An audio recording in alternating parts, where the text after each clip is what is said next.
So hey everybody, what's going on? It's your boy Takedown Man. And tonight we're going to talk about some things they don't teach you in the history class.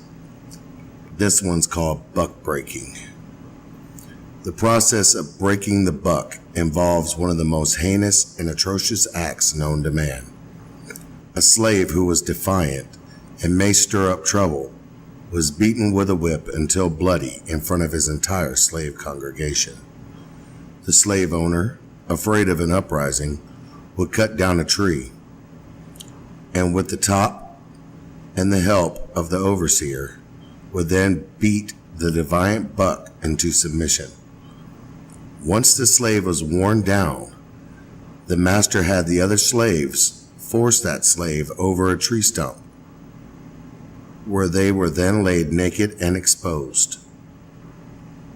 What came next caused fear and terror to ripple through every slave plantation across the South.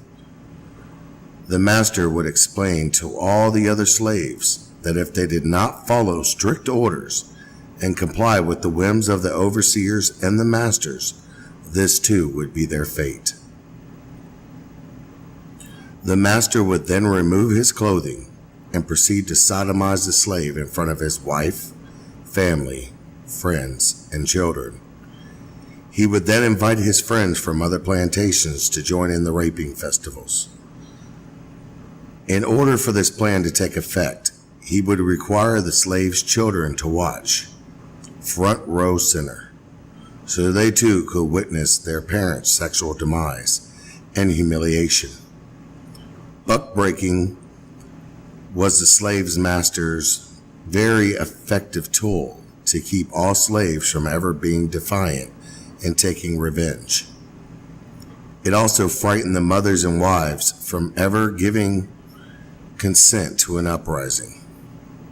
Buck breaking was so successful that it was made into a sex farm where free men would travel from plantation to plantation, raping different slaves, from child to adult.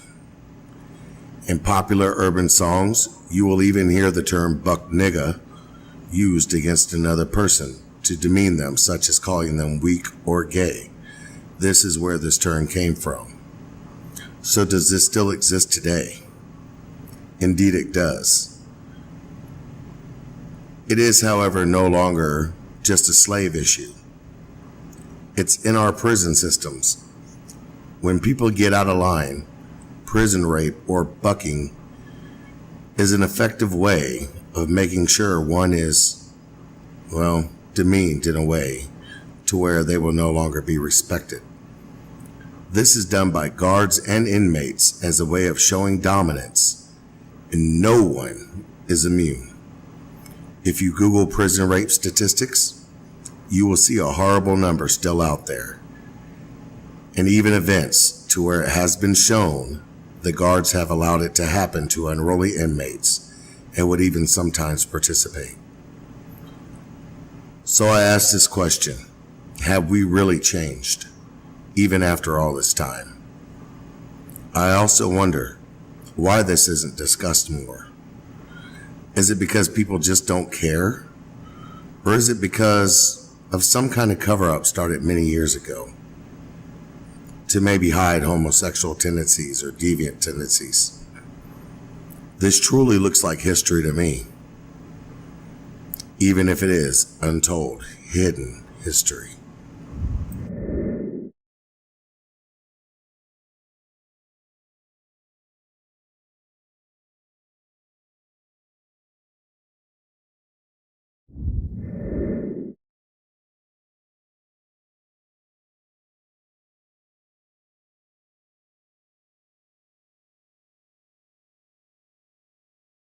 Anybody know what this is?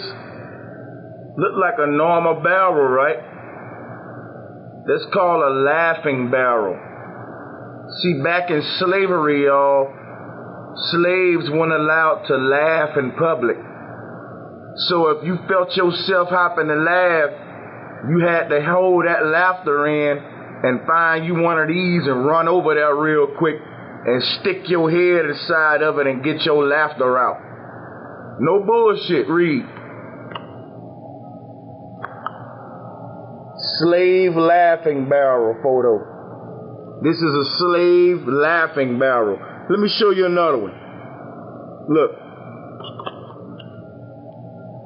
You see, in slavery times, the slaves were not allowed to laugh in many plantations. And that's called a laughing barrel. To get more information on the laughing barrel, just go to Google and put in slavery laughing barrel. Y'all, it was all kind of stuff happening in slavery. You think you know everything about it? Wrong. Keep researching, y'all. We'll never know it all. You never heard of the laughing barrel? I know it sounds funny, but don't laugh, y'all. And if you do feel yourself about to laugh, find you one of these barrels. No, but no joke, y'all. This is some deep history about slavery that most of us ain't know. That's why I did this quick video. So go do the research for yourself. Put in slavery laughing barrel. And yeah, we weren't allowed to laugh in slavery. You had to put your head in a barrel to get your laughing out. If you was caught laughing in public, you know, you was probably beaten or hung or something like that. It was deep, y'all. So, you know, do some research on this stuff and get back at me. Peace.